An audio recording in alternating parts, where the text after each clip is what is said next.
कि all over India जो rank रहने वाली है, 9th रैंक रहने वाली है, CPWD डिपार्टमेंट मिला है।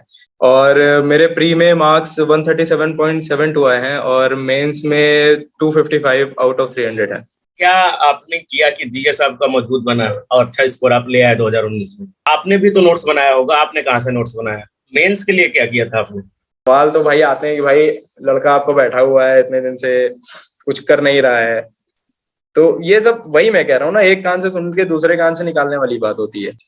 प्री में मेरे टेक्स्ट बुक में तो बहुत अच्छा परफॉर्मेंस नहीं रहता था मेरा, अराउंड एसएससी जेई के अलावा आपने यूपीपीएससी एई और आरआरबी जेई का पेपर दिया है, तो उसके क्या एक्सपीरियंस रहे हैं? आपका नाम मैंने पेपर वगैरह में भी देखा है, दैनिक जागरण और भास्कर वगैरह में, तो वो घर वाले जब आप इंजीनियर गुप्ता को कब से जान रहे हैं? टाइम के अंदर आपको क्वेश्चंस अटेम्प्ट करने हैं और सही अटेम्प्ट करने हैं, और उसको रिप्रेजेंटेशन आपका अच्छा होना चाहिए। तो इसको करते करते मैंने 4 से 5 रफ कॉपियां अपनी जो है रजिस्टर थी वो मैं भर डाला था।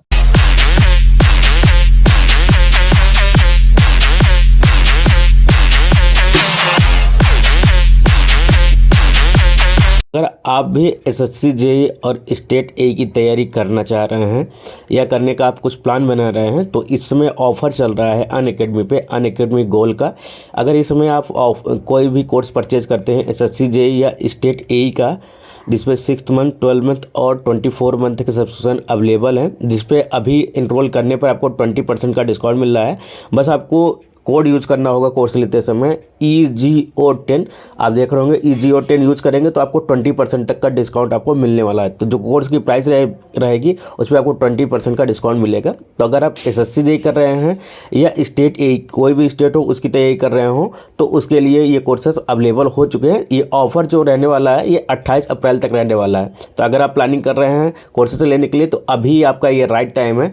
20% का डिस्काउंट मिलता है, ऑर्डिनरी टाइम पे क्या होता है 10% का ही डिस्काउंट मिलता है, लेकिन इस समय डिस्काउंट 28 अप्रैल तक का अनअकैडमी गोल्ड की तरफ से बढ़ा दिया गया है, तो 20% का हो गया है। इसके अलावा रेलवे की जो वैकेंसीज आने वाली हैं उसके लिए अगर प्रिपरेशन करना चाहते हैं तो उसके लिए भी कोर्सेज अवेलेबल हो चुके हैं। 3 मंथ के कोर्सेज अवेलेबल हैं, 6 मंथ के हैं। 3 मंथ का जो कोर्स है 45 रुपये का है और 6 मंथ का आपका 6,000 रुपये में है। लेकिन अगर आप कोड यूज़ करते हैं EGO10 और 28 अप्रैल से पहले यूज़ करते हैं तो यही कोर्सेज आपको 36 रुपये और लगभग 4,800 रुपये में मिलने वाला है। तो दोनों में बचत होने वाली है। या आप एसएससी जेई, स्टेट एई या आरआरबी जेई किसी भी कोर्सेज में आप इनरोल कर सकते हैं। कोड यूज़ करिएगा EGO10। Hi guys, welcome to my YouTube channel engineer Gupta official. जैसा कि आप लोग जानते हैं इसमें एसएससी जेई की इंटरव्यू सीरीज चल रही है। तो आज हमारी जो वीडियो रहने वाली है, 12वीं वीडियो रहने वाली है, 12th वीडियो रहने वाली है। और सबसे बड़ी खुशी के साथ बात यह है कि आज हमारे साथ जो मौजूद है वो हमारे ही नाम के शिवम गुप्ता हमारा नाम है, तो वो शिवम पांडे जी हैं। हमारे घर से इनकी घर की दूरी लगभग 10 से 12 किलोमीटर की दूरी है और इलाहाबाद यूपी से ही ये रहने वाले हैं। तो लगभग सारी चीजें सेम है, एक ही प्लेटफॉर्म पे अवेलेबल है। तो बहुत बहुत स्वागत है शिवम जी आपका हमारे चैनल पे। Thank you very much. तो बहुत से सारे क्वेश्चन पूछेंगे और जो लड़के अभी वेट कर रहे थे उनके लिए एक स्पेशल ग्रुप बना दिया गया है। कुछ देर बाद उस ग्रुप पे भी मीटिंग्स होंगी जिसमें डायरेक्ट स्टूडेंट भाग ले सकते हैं, डायरेक्ट क्वेश्चन पूछ सकते हैं। तो उसका लिंक आपको डिस्क्रिप्शन बॉक्स में मिल जाएगा उस ग्रुप का, उस पर आप ज्वाइन कर लीजिए। तो आगे जितने भी टॉपर्स होंगे उनके साथ एक अलग सेशन होता है, उस पे आप डायरेक्ट क्वेश्चन पे पूछ सकते हैं। तो ये वीडियो शुरू करते हैं। सबसे पहले हम आपके बारे में जानना चाहेंगे, इनकी ऑल ओवर इंडिया जो रैंक रहने वाली है, 9th रैंक रहने वाली है, CPWD डिपार्टमेंट मिला है। तो सबसे पहले हम आपकी जो एजुकेशन क्वालिफिकेशन है, आप कहाँ से हैं, इलाहाबाद यूपी से, और कहाँ से आपने स्टडी की, ये सारी चीजें हम आपके बारे में बेसिक जानना चाहेंगे। मेरी अपब्रिंगिंग पूरी शुरू से लेके अंत तक मैं इलाहाबाद में ही रहा हूँ, सिवाय 1 साल कोचिंग के। तो मेरी जो है स्कूलिंग बेथनी कॉन्वेंट स्कूल से हुई है, वो भी नैनी में ही सिचुएटेड है, CBSE बोर्ड से एफिलिएटेड है। और उसके बाद फिर मैंने बीटेक UPTO के कॉलेज से किया है, United college of engineering and research, Naini में ही, वो भी सिचुएटेड है। और 2018 पास आउट है। और उसके बाद फिर हमने कंपटीशन की तरफ फेस किया। तो ये कौन सा अटेम्प्ट था आपका और कितने नंबर्स आए हैं आपके? मैंने इसके पहले 2018 SSC जेई दिया था और उसके बाद फिर ये 2019 SSC जेई, जिसको कि मैं अपना प्रॉपर अटेम्प्ट मानता हूँ, क्योंकि उसके पहले मैंने जेई के लिए किसी भी तरीके का कोई मेरा बैकग्राउंड था नहीं। और मेरे प्री में मार्क्स 137.72 आए हैं और मेंस में 255 आउट ऑफ 300 है। तो overall it will be around 392.72 total score है मेरा। 2018 का क्या एक्सपीरियंस रहा आपका और क्या गलतियां हुई थी आपसे? 2018 की गलतियां एक्चुअली 2018 का जब पेपर हुआ था उसके पहले ही हो चुकी थी, क्योंकि उस समय हम लोग का टारगेट मेरा कुछ और था। हम लोग सीधे बीटेक करके दिल्ली गए थे, कोचिंग वगैरह हम लोगों ने किया, तो गेट और ईएससी ही हम लोग का टारगेट था। और उसके बाद उसी समय रेलवे और एसएससी जेई का पेपर हुआ 2018। और वहां पर सबसे बड़ी मिस्टेक मेरी, सबसे बड़ा ड्रॉबैक ये था कि जीएस से कोई लेना देना रह नहीं गया था। क्योंकि आप लोग अगर ईएससी का एग्जाम किसी ने, अगर किसी को जानकारी होगी, तो वहां पे नॉन टेक्निकल में किसी भी तरीके का जीएस जो होता है वो सेमी नॉन टेक्निकल ही होता है, उनका जो पार्ट होता है जीएस वाला। तो यहाँ हिस्ट्री सिविक्स ज्योग्राफी से कोई लेना देना नहीं था। तो 50 नंबर तो वहां पे पूरी तरीके से हम जीरो ही थे। और करंट अफेयर्स और रीजनिंग का थोड़ा बहुत प्रैक्टिस तो था, तो बाकी कुल मिला के 103 स्कोर बना था मेरा। और उस बार आई थिंक 127 कट ऑफ गई थी। तो ऐसा ही रहा, मतलब गलतियां यही थी कि जीएस में काफी कम था। क्या आपने किया कि जीएस आपका मजबूत बना और अच्छा स्कोर आप ले आए 2019 में? जीएस एक्चुअली ऐसा है कि मतलब बहुत डायनेमिक सब्जेक्ट होता है ये। इसमें आपको तैयारी करने के लिए कई बार रिपीटेटिव एक ही चीज को बहुत बार पढ़ना होता है, क्योंकि थ्योरेटिकल चीजें हैं, आप एक बार पढ़ के उसको रिटेन नहीं कर सकते अपने दिमाग में। तो कुल मिला के उसी एक चीज को आपको एक पहले पुख्ता एक नोट्स बनानी होगी, उसके बाद फिर उस चीज को इतनी बार आपको रिवाइज करना होगा कि वो आपके दिमाग में कंक्रीट हो जाए बिल्कुल। तो बस उसी का है इसमें जीएस में, बाकी कोई अलग से वो नहीं है कि भाई आप तैयारी करिए और उसको लगातार रिवीजन देते रहिए। आपने भी तो नोट्स बनाया होगा, आपने कहाँ से नोट्स बनाया? मैंने जीएस का नोट्स मैंने कई जगह से, मेरा क्लस्टर था। एक लूसेंट मैंने सबसे बाद में उठाई थी, जिसको कि सब लोग पहले प्रेफर करते हैं, क्योंकि वो मुझे थोड़ी हार्ड लग रही थी, क्योंकि सबसे पहली बार लाइफ में मैं जीएस पढ़ रहा था। तो एक यूट्यूब पे चैनल है, तो वहां से मैंने थोड़ा सा हेल्प लिया। और उसके बाद वहां से मैंने नोट्स बनाई धीरे धीरे करके। फिर उसके बाद मैं प्रीवियस ईयर्स के क्वेश्चंस देखता था, वहां से मुझे नए नए क्वेश्चंस मिलते थे, तो मैं उन्हें नोट में ऐड करता जाता था। फिर उसके बाद लास्ट में मैंने एकदम लूसेंट एक, मतलब सरसरी निगाह से देखा उसको, और उसके बाद उसमें जो मुझे इंपॉर्टेंट चीजें लगी कि एसएससी में आ सकता है या फिर आया हुआ है कभी, तो मैंने उसको अपने नोट्स में ऐड कर लिया और फिर उसको रेगुलर रिवीजन। अब बात करते हैं हम रीजनिंग पोर्शन की। कितना स्कोर था और जी। क्या कैसे आप तैयारी रीजनिंग की है? रीजनिंग में अराउंड मेरे 35 to 38 मार्क्स थे। आई एम नॉट क्लियर, क्योंकि बहुत पहले रिजल्ट आया था, अभी याद नहीं है मुझे। और रीजनिंग का ऐसा था कि मतलब मैं हर 2 दिन के अंदर एक बार पूरे 50 क्वेश्चंस का सेट, जो कि प्रीवियस पेपर्स में आ चुका है, तो मैं टाइम बाउंड करके लगाता था। क्योंकि रीजनिंग, मुझे ऐसा लगता था कि रीजनिंग और जीएस ही एक ऐसा पोर्शन है जहां पे आप अपना टाइम सेव करके टेक्निकल में ज्यादा समय निकाल सकेंगे। तो जीएस तो मानिए, अगर आपको आती है चीजें तो आप तुरंत तुरंत लगाकर आगे बढ़ जाओगे, क्योंकि उसमें दिमाग लगाने का कोई स्कोप होता नहीं है। और रीजनिंग में ये रहता था कि रीजनिंग में मैं हमेशा स्टॉप वॉच लगा के क्वेश्चंस करता था, 50 क्वेश्चंस। तो वो मेरी कोशिश रहती थी कि 20 मिनट से 25 मिनट में वो 50 क्वेश्चंस मेरे प्रॉपर पूरे अटेम्प्ट हो जाए। ये रहता था प्रैक्टिस। टेक्निकल के लिए क्या तैयारी किया आपने? कहाँ से प्रैक्टिस कहाँ से की आपने टेक्निकल के लिए? टेक्निकल के लिए एक बैकग्राउंड तो मुझे कोचिंग से मिल गया था। आईएएस मास्टर मैंने ज्वाइन की थी 2018 में। तो खैर उनका जो टारगेट रहता है तो वो एई का टारगेट रहता है। तो उसके बाद फिर जब मैंने जेई की तरफ कंसंट्रेट किया, तो मुझे ये पता चला कि भाई कुछ चीजें ऐसी होती हैं जो वहां पे इंपॉर्टेंट नहीं होती, यहाँ पे बहुत ज्यादा इंपॉर्टेंट है। जैसे कि बीएमसी हो गया, आपका आरसीसी के कोडल रिकमेंडेशंस हो गए प्रॉपर, वो एकदम डायरेक्ट ही क्वेश्चंस आ जाते हैं उसके। तो फिर मैंने वाईफाई स्टडी करके एक चैनल है, वहां से मैंने मतलब क्लासेस ली। तो मुझे एक ये आइडिया मिला कि क्या इंपॉर्टेंट है, क्या मतलब इस सिलेबस में सॉइल मैकेनिक्स भाई सब पढ़ते हैं, एई वाला भी पढ़ता है, जेई वाला भी पढ़ता है, पर वहां फर्क ये आ जाता है कि भाई वहां पे किस तरीके के क्वेश्चंस बनेंगे और यहाँ पे किस तरीके के क्वेश्चंस बनेंगे। तो उसके लिए मैंने वीडियोस देखा कि भाई हाँ, यहाँ इनका जो है अप्रोच क्या है क्वेश्चन पूछने का। फिर वहां से मैंने अपनी शॉर्ट शॉर्ट नोट्स को थोड़ा थोड़ा रेक्टिफाई किया, थोड़ा चेंज किया। और उसके बाद फिर मैंने प्रैक्टिस करनी चालू की। प्रीवियस ईयर्स क्वेश्चंस मैंने आईएएस मास्टर की ही किताब ली थी प्रीवियस ईयर्स क्वेश्चंस की। उसके बाद गुप्ता एंड गुप्ता लगाई थी। और उसके बाद वाईसीटी थोड़ी बहुत लगा पाया था मैं, पूरी नहीं लगाया था। और उसको फिर, और आईएएस ईएससी के प्रीवियस ईयर्स क्वेश्चंस मैं ऑलरेडी लगा रखा था, क्योंकि आईएएस का पेपर मैंने दिया है। मेंस के लिए क्या किया था आपने? मेंस के लिए मैंने प्रीवियस क्योंकि मेंस के लिए हम लोग के पास बहुत ज्यादा समय नहीं था, जैसा आपको पता होगा। वेट इन द दो टाइम। तीन महीने, हाँ 3 महीने का लगभग समय था। तो उसमें कोचिंग तो मैंने कोई या टेस्ट सीरीज कोई ज्वाइन नहीं की। हाँ, मेरे कुछ फ्रेंड हैं जिनका ऑलरेडी उन्होंने निकाल रखा है, तो मैंने उनसे गाइडेंस लिया। तो मुझे यही पता चला कि घूम फिर के बात यह है कि आपको टाइम बाउंड में एक पर्टिकुलर अमाउंट ऑफ टाइम के अंदर आपको क्वेश्चंस अटेम्प्ट करने हैं और सही अटेम्प्ट करने हैं, और उसको रिप्रेजेंटेशन आपका अच्छा होना चाहिए। तो इसको करते करते मैंने 4 से 5 रफ कॉपियां अपनी जो है रजिस्टर थी वो मैं भर डाला था। और कुछ क्वेश्चन जैसे फंसते थे, जैसे रिटेनिंग वॉल के क्वेश्चन हुए, फाउंडेशन के क्वेश्चन हुए, या आपके टू वे स्लैब्स के क्वेश्चन हुए। तो ये क्वेश्चन जो करने में कई कई बार कुछ कुछ स्टेप इधर उधर हो जाते थे, तो वो क्वेश्चंस मैं रोज करता था। मतलब एनी हाउ, आज सॉयल भी कर रहे हैं तब भी हम फाउंडेशन करेंगे, हम कल आरसीसी कर रहे हैं तब भी हम फाउंडेशन करेंगे, लेकिन वो फाउंडेशन के क्वेश्चन मतलब वो कुछ ऐसे क्वेश्चन हुआ करते थे जो कि फंसा करते थे, तो उनको मैंने रोज डाल दिया था। तो वो रोज एक प्रैक्टिस बन जाती थी, और उसके बाद फिर एक पर्टिकुलर सेट ऑफ क्वेश्चंस लेके टाइम अपना 3 घंटे का लगा के, और उसमें बस ये रहता था कि ज्यादा से ज्यादा और सही अटेम्प्ट ये करना है, और बाकी हमारे पास किताब रहती थी तो उससे क्रॉस चेक हो जाता था कि कहाँ क्या प्रॉब्लम आ रही है।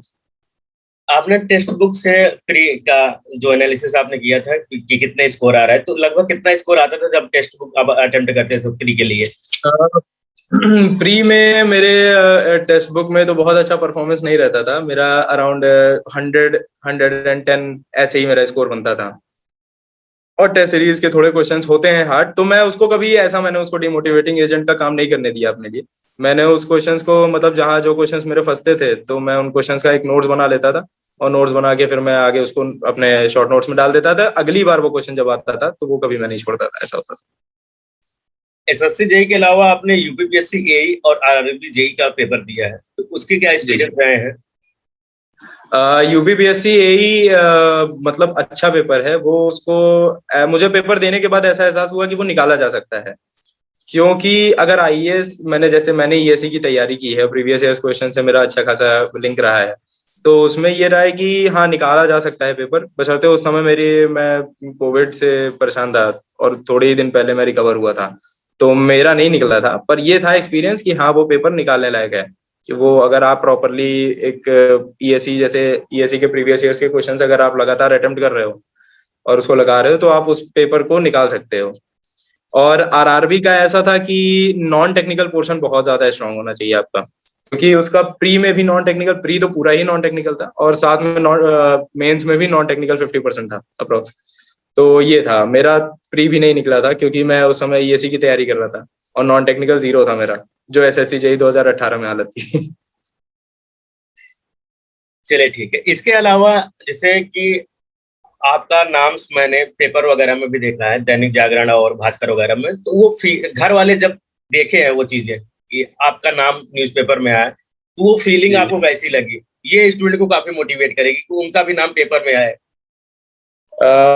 देखिए, किसी भी स्टूडेंट के लिए, किसी भी घर के लड़के के लिए सबसे बड़ी चीज होती है कि भाई उसके नाम से अगर उसके पेरेंट्स को रिकॉग्नाइज किया जाए। तो ये बहुत रेयर और बहुत कम मोमेंट्स होते हैं, बहुत लकी लोगों को मिलते हैं, मैं अपने आप को लकी मानता हूँ। तो इसमें ऐसा था कि उन्होंने अप्रोच किया हमारे पास कि भाई आपका ऐसा ऐसा है, आपका रैंक कितना है। तो उसके बाद उन्होंने हमसे कांटेक्ट किया, हमने बताया, फोटोज मांगी उन्होंने, तो मैंने फोटो भी, कुछ लोग घर पे भी आने के लिए अप्रोच किए। तो ठीक है, फिर मतलब उसके बाद जब पेपर में निकला, मैं तब भी तक बिलीव नहीं कर पा रहा था कि भाई पेपर में मेरा भी नाम आएगा या फोटो आएगी, मतलब इतना बड़ा काम कर दिया क्या मैंने। तो फिर जब ये हुआ, पेरेंट्स ने देखा, तो मतलब वो एक काफी इमोशनल मोमेंट था। और ये मेरे ख्याल से इंडिया में रहने वाले जिस तरीके के कल्चर को हम लोग फॉलो करते हैं, जिस तरीके की सोसाइटी में हम लोग रहते हैं, तो इस कंट्री में रहने वाले हर किसी भी स्टूडेंट का अगर उसके पेरेंट्स के साथ और उसका फोटो आ रहा है और साथ में उसके पेरेंट्स को रिकॉग्नाइज किया जा रहा है कि भाई इनका एग्जाम निकला है और इनके पुत्र हैं ये, मतलब आपके नाम से आपके पेरेंट्स को, पिता माता को जाना जा रहा है, तो इससे बड़ा चीज हमारे ख्याल से एक मिडिल क्लास फैमिली के बच्चे के लिए नहीं हो सकता, क्योंकि काफी काफी बड़ी एक हम कहेंगे अचीवमेंट थी मेरे लिए। बहुत अच्छा लगा। इसके पहले आपने कहीं ऐसे ही गाइडेंस के रूप में इंटरव्यूज वगैरह कहीं दिए? नहीं, मैंने इंटरव्यूज तो कहीं भी नहीं किए। मेरा थोड़ा सा प्रिपरेशन का तरीका थोड़ा सा अलग है। मैं, लोग कहते हैं कि माहौल में रह के तैयारी करो, तो मतलब वो गलत नहीं है, लोगों का अपना अपना अप्रोच होता है कि माहौल में रह के 4 लोग अगल बगल तैयारी कर रहे हैं तो एक कॉम्पिटिटिव माहौल बना रहता है, आप तैयारी कर लोगे। मेरे साथ थोड़ा सा उसका नेगेटिव इफेक्ट पड़ जाता है, पता नहीं क्यों, कि मैं थोड़ा सा माहौल में रहता हूँ तो मैं किसी एक चीज पे कंसंट्रेट नहीं कर पाता, तो फिर मैं कई सारी चीजों में भिड़ जाता हूँ और किसी भी चीज को परफेक्ट नहीं कर पाता। तो मैं 2018 में कोचिंग करने के बाद 2019 से मैं घर पे ही हूँ। और ये बता दूं कि मेरे घर पे सिर्फ मम्मी मम्मी पापा हैं और मैं हूँ। तो ऐसा कोई डिस्टरबेंस है नहीं बच्चों का, तो बस मैं हूँ और मेरा कमरा है और किताबें। तो ज्यादा लोग हैं नहीं, तो इसके वजह से अब अकेले ही प्रेफर करता हूँ मैं पढ़ना। कुछ बच्चों का एसएससी जेई मेंस के एग्जाम को लेकर कंफ्यूजन है। पहला कंफ्यूजन ये है कि जो मार्किंग होती है वो स्टेप मार्किंग होती है या फुल मार्किंग होती है। अच्छा अच्छा। देखिए, मैंने अपनी कॉपी तो मंगाई थी, मैंने अपनी आरटीआई लगा के कॉपी मंगाई थी, तो मुझे उसमें ये चीज पता चली कि भाई आपका स्टेप मार्किंग जो आपके जैसे न्यूमेरिकल क्वेश्चंस हैं, तो उसमें बेशक स्टेप मार्किंग होती है और अच्छी स्टेप मार्किंग होती है अनटिल एंडलेस। और ये तो पूरी तरीके से डिपेंड करता है कि एग्जामिनर का मूड कैसा है। ये तो फैक्ट है, इससे हम लोग नहीं हट सकते कि भाई एग्जामिनर का मूड अगर अच्छा है तो ऑब्वियसली आपका paper marks 10-12 number, 5 number, 10 number आगे पीछे हो सकता है। पर यह है कि स्टेप मार्किंग का कंसेप्ट है इसमें। और थ्योरेटिकल क्वेश्चंस में ऐसा है कि भाई थ्योरी तो सब लिख कर आ रहे हैं, उसका रिप्रेजेंटेशन आप किस तरीके से कर रहे हैं, उसको आप किस तरीके से क्वेश्चंस को रिप्रेजेंट कर रहे हैं। आप फालतू की बातें न लिख कर पॉइंट टू पॉइंट चीजें कितनी लिख रहे हैं, क्योंकि वो भी एक इंसान बैठा हुआ है, उसको भी कॉपी चेक करनी है, उसको भी आंसर देखना है। वो पैराग्राफ पढ़ने में आलस आएगा, जनरल सी बात है। तो वो उनकी साइकोलॉजी समझिए। और किसी टेलीग्राम चैनल पे मुझे पीडीएफ का एक पूरा क्लस्टर मिला था जिसमें कि लास्ट टाइम के बच्चों का मेंस का पेपर था उसमें। तो मैं उसको देखा, उससे मुझे काफी बेनिफिट मिला। तो मुझे उसमें देखने के बाद ये समझ में आया कि भाई इस लड़के ने भी उतना ही वही चीज लिखी है, दूसरे ने भी वही चीज लिखी है, पर इसको मार्क्स ज्यादा मिले, उसको कम मिले। तो वो डिफरेंस जो बहुत बारीक डिफरेंस होते हैं, तो वो चीज बहुत देखने की जरूरत है। क्योंकि नॉलेज होते हुए भी अगर आप रिप्रेजेंट नहीं कर पा रहे हो उस चीज को, तो मार्क्स आपको नहीं मिलेंगे। ये फैक्ट है। राइटिंग पे क्या इफेक्ट पड़ता है? कुछ बच्चों का कंफ्यूजन था, अभी 1-2 वीडियो पहले कमेंट आया था कि सर राइटिंग पे नंबर कटते हैं या नहीं कटते हैं, क्लियरिटी कितनी ऐसा होनी चाहिए राइटिंग में? मुझे नहीं लगता है। ऐसा ऐसा कुछ भी नहीं है। राइटिंग मेरी भी बहुत ज्यादा खास नहीं है, हाँ रीडेबल रहती है कि अब मैं लिखा हूं तो आप पढ़ सकते हो। तो राइटिंग का इतना इम्पैक्ट नहीं रहता। और राइटिंग का मेरे ख्याल से एसएससी भी इतना लोड नहीं लेता है, बिकॉज क्योंकि वो भी जान रहा है टाइम बाउंड एग्जाम है, 2 घंटे का एग्जाम है, 300 नंबर का पेपर है। उसमें इंसान या तो राइटिंग बना सकता है बहुत अच्छी, अगर आपकी बाय बाय नेचुरल आपकी ये राइटिंग अच्छी है तो वो बात अलग है। अगर आप राइटिंग बनाने 2 घंटे में बैठ जाएंगे तो फिर आप पूरा पेपर नहीं अटेम्प्ट कर पाएंगे। तो ये दो में एक ही चीज कर सकते हैं आप। या तो तो राइटिंग राइटिंग का नंबर आएगा। या तो आप राइटिंग बना लो या तो आप पेपर अपना पूरा अटेम्प्ट करो सही से। हाँ, इतनी भी बेकार राइटिंग ना रहे कि आपका जो लिखा हुआ आदमी पढ़ ना पाए, पर उसको बहुत सजाने की जरूरत नहीं। मेंस में मान लीजिए हमने एनालिसिस किया है कि इतने न्यूमेरिकल आते हैं, इतनी थ्योरी वाले क्वेश्चंस आते हैं। अगर मान लीजिए मेंस में वो उल्टा हो जाए, न्यूमेरिकल ज्यादा आ जाए या थ्योरी ज्यादा आ जाए, तो उस समय क्या करना चाहिए? सपोज दैट आपको मिल गया पेपर, उल्टा हो गया, थ्योरी ज्यादा आ गई, न्यूमेरिकल कम आ गया, तो उस समय क्या करना चाहिए? माइंड सेटअप उस समय कैसा होना चाहिए? देखिए, माइंड सेटअप आपका एग्जाम के पहले आप कुछ भी मत मान के चलिए। आप ये बिल्कुल मत मान के चलिए कि 70% न्यूमेरिकल ही आएगा या 60% न्यूमेरिकल ही आएगा। आप सबसे बेकार सिचुएशन के लिए तैयार होकर जाइए कि भाई आप मान के चलिए कि 70% थ्योरी आएगा। आप भाई आप तैयारी करने का मतलब क्या होता है? तैयारी अगर आप अपने कंफर्ट जोन में कर रहे हैं कि अगर आपको पता है कि हाँ भाई मेरा न्यूमेरिकल पोर्शन स्ट्रांग है और 60% न्यूमेरिकल ही आना है, तो मैं तो कर ले जाऊंगा, थ्योरी 40% कर लिया जाएगा। तो आप ये मत मान के चलिए। आप ये मान के चलिए कि 60% थ्योरी आने वाली है और तभी आप कुछ कर पाएंगे। और थ्योरी का ऐसा है कि भाई अगर थ्योरी आ जा रही है तो अब तो भाई क्यू कैप के पैटर्न पे पेपर आने लगा इस बार से क्वेश्चन, और उसके लिए स्पेस रहता है, आपको क्वेश्चन पेपर भी नहीं मिलेगा। तो अब आपके पास फ्री हैंड ऑप्शन है, लिमिटेड स्पेस रहती है। तो अब आप उसमें ये नहीं सोच सकते कि यार मैंने कम लिखा है, उसने ज्यादा लिख दिया होगा। भाई उसी 2 पन्ने में आपको भी लिखना है, उसी 2 पन्ने में आपके कंपटीटर को भी लिखना है। तो आपको ये सब बिल्कुल नहीं सोचना है। आपको बस अपना ये रखना है कि भाई हाँ, जो पेपर आपको क्वेश्चन आ रहे हैं उसको आप पहले अच्छे से अटेम्प्ट कर लीजिए। बाकी थ्योरी ऐसी चीज है कि उसमें थोड़ा सा राइटिंग की सफाई चाहिए रहती है। तो मेरा कहना रहेगा कि थ्योरी को पहले अटेम्प्ट कर लीजिए और उसके बाद न्यूमेरिकल तो भाई आपका स्ट्रॉन्ग होल्ड है ही। आप टाइम को वॉच करते रहिए, आप न्यूमेरिकल के लिए अच्छा समय निकाल के न्यूमेरिकल कर लीजिए। न्यूमेरिकल में इतना राइटिंग का भी लोड नहीं रहता है। डिप्लोमा वालों की एक प्रॉब्लम है कि उनके मन में ये डर बैठ चुका है कि बीटेक वाले और एमटेक वाले भी पेपर देते हैं तो हमारा नंबर नहीं आएगा इसमें, तो उनके लिए क्या कहना चाहेंगे जो इस बात से डरते हैं? क्योंकि पिछले साल 2018 में टॉपर जो रही हैं वो डिप्लोमा होल्डर ही थी, बट फिर भी डिप्लोमा ले लेके डरते हैं। नहीं, ये देखिए एक ऐसी चीज है कि डिप्लोमा बेसिकली एसएससी जेई देखा जाए, जेई का पेपर डिप्लोमा लेवल का ही होता है, डिप्लोमा के ही स्टूडेंट्स के लिए होता है। ठीक है, तो इस ऐसा उनको डरने की जरूरत नहीं है। और किसी भी कंपटीशन में क्यों भाई, हम लोग भी तो अगर कोई बीटेक का लड़का भी अगर आईएएस का पेपर दे रहा है तो वहां पर भी तो एनआईटी के बच्चे हैं, आईआईटी के बच्चे हैं, तो ऐसे तो फिर किसी यूपीटीयू के बच्चे का होना ही नहीं चाहिए, है कि नहीं? तो अगर आप ये देख रहे हैं कंपटीशन में, अगर आप बैठते समय आपने ये देख लिया कि आपके सामने कौन है, तो फिर आप मान के चलिए कि आपका कंपटीशन नहीं निकलेगा। आप स्कोर देखकर चलो ना, आप देखो कि 122 नंबर कट ऑफ गया है, हमको 140 नंबर ले आना है। अब वो 140 नंबर ले आने के लिए आपको बीटेक वाला के थोड़े रोक देगा या एमटेक वाला के थोड़े रोक देगा। अगर आपने 140 नंबर पर की तैयारी की है तो ऐसा थोड़े है कि आपके हिस्से का मार्क्स लेकर चला जाएगा वो। आप 140 नंबर के लिए तैयारी करो, आप 140 नंबर के लिए तैयारी करोगे, 140 नंबर आएगा आपका, बस हो गया। अब उससे क्या मतलब है कि सामने बीटेक वाला है कि आईआईटी वाला है? तो आपको अपना टारगेट स्पेसिफिक रखना है। काफी बच्चों का इस मामले में कमेंट आया था। एक चीज और है कि पढ़ाई, जैसे आप घर पे रहते हैं, एलोन है, तो इसमें क्या होता है, कुछ डिस्ट्रैक्शन आती है पढ़ाई के दौरान, तो वहां माइंड डिस्टेबल करने के लिए आप क्या करते थे?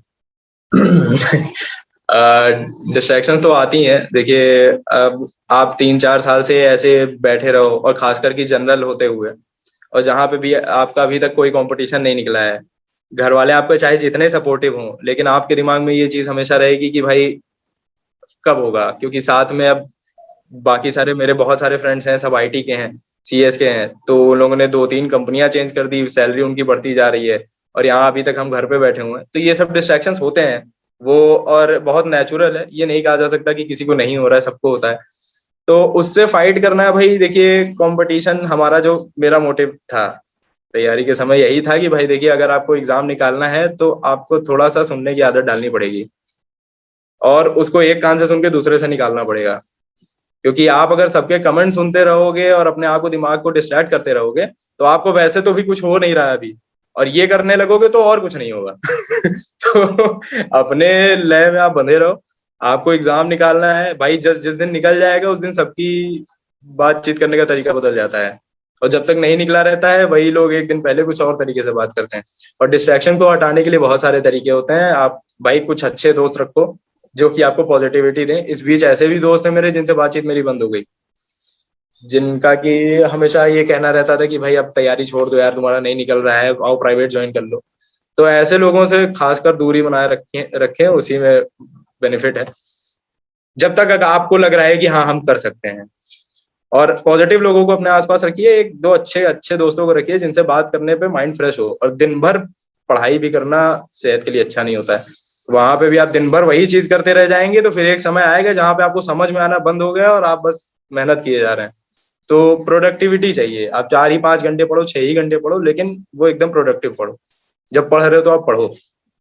आप जैसे बता रहे हैं गांव में रहते हैं, दक्षिणा मैं भी जानता हूँ पर्सनली, ज्यादा उतना स्टेबल एरिया नहीं, गांव है, तो घर के बाहर निकलने में अड़ोसी पड़ोसी नहीं बोलते थे? गांव से मैं बिलोंग करता हूँ, रहता मैं इधर ही हूँ, नैनी में ही रहता हूँ। मतलब शहर के ही पास में है गांव मेरा, मतलब घर मेरा वहां पे है। अच्छा, तो यहाँ पे उतने ज्यादा परिचित अगल बगल वाले होंगे नहीं कि कुछ बोलते होंगे पढ़ाई क्या कर रहे हो? परिचित तो सब है ही है, बहुत लोग हैं। वो सवाल आते हैं, बिल्कुल सही कह रहे हैं आप। सवाल तो भाई आते हैं कि भाई लड़का आपको बैठा हुआ है इतने दिन से, कुछ कर नहीं रहा है। तो ये सब वही मैं कह रहा हूँ ना, एक कान से सुन के दूसरे कान से निकालने वाली बात होती है कि भाई मेहनत आप कर रहे हैं, एग्जाम आप दे रहे हैं, मिलेगा तो आपको मिलेगा, नहीं मिलेगा तो नुकसान आपका होगा, उनसे क्या लेना देना है। चलिए ठीक है, लास्ट एक क्वेश्चन है जो मैं सभी लोगों से लास्ट में पूछता हूँ। आप इंजीनियर गुप्ता को कब से जान रहे हैं? मैं ये लगभग प्री के समय, मैंने जब प्री दिया था उसके बाद मैं ऐसे ही यूट्यूब स्क्रॉल कर रहा था, तो सजेशन में आया था आपका, किसी टॉपर का इंटरव्यू ही था, तो वहां पे मैंने इंटरव्यू देखा था। तो और उसके बाद मैंने क्या बोलते हैं, जब मेंस का एग्जाम देकर आया था तो कोई वीडियो आपकी देख रहा था मैं, शायद उस पर कुछ एनालिसिस या कुछ रहा होगा, तो उस पे नीचे मैंने कमेंट करके सारे क्वेश्चंस भी बताए थे कि भाई ये क्वेश्चंस आए थे, क्योंकि मेंस का पेपर नहीं मिला था हम लोगों को, और लड़के काफी कंफ्यूज थे कि कौन सा क्वेश्चन आया था कौन सा नहीं आया था, तो वहां पे मैंने कमेंट किया हुआ था। और वहां से मुझे पता था, और भाई किसी भी टॉपर का वीडियो देखने के बाद आपको थोड़ा सा मोटिवेशन तो मिलता ही है कि भाई हाँ, ये जिस लाइन को मैं छूना चाह रहा हूँ वो इस लाइन के उस पार है। तो उसको देख के वो तो अच्छा लगता ही है कि भाई हाँ, एक दिन शायद। तो तो आपने ये सब सोचा था मोटिवेशन, कि एक दिन मेरा भी इंटरव्यू आएगा इस चैनल पे? मतलब ये तो भाई हर कंपटीशन में इंसान बैठा है तो सबकी यही ख्वाहिश होती है कि भाई एक दिन हम भी वहां पे होंगे जिसको मैं देख रहा हूँ। जिसको सब देख रहे हैं, एक दिन हमको भी सब देखेंगे, वो वाली बात तो रहती है। ने इस चैनल का मोटिव ही यही है कि स्टूडेंट को गाइडेंस मिल सके, क्योंकि बहुत से आज से 3 साल पहले अगर हम देखते हैं तो ना तो डिप्लोमा वालों को ना बीटेक वालों को कोई गाइडेंस नहीं मिलती थी। 1 साल 1.5 साल हाँ 2 साल सही। तैयारी करने के बाद सेल्फ एनालिसिस से पता चलता था ये चीजें आती है। हमारे सही चैनल का बात। यही मोटिव है कि बच्चे बीटेक करके निकले या बीटेक कर रहे हैं या डिप्लोमा कर रहे हैं, तो उन्हें पता चल जाए कि आगे किस प्रकार से तैयारी हमें करनी है। ये हमारा मोटिव है। तो शिवम जी, आपके साथ बहुत अच्छा लगा इंटरव्यू करके। आप तो पड़ोसी हैं हमारे, हम कभी भी आपसे मिल सकते हैं, जैसे ही टाइम मिलता है हम वैसे ही आपको आज फोन लगा के पहुंच जाएंगे आपके घर, डायरेक्ट इंटरव्यू बिल्कुल लेते। बिल्कुल। बहुत अच्छा लगा आपके साथ इंटरव्यू करके। Thank you. Thank you.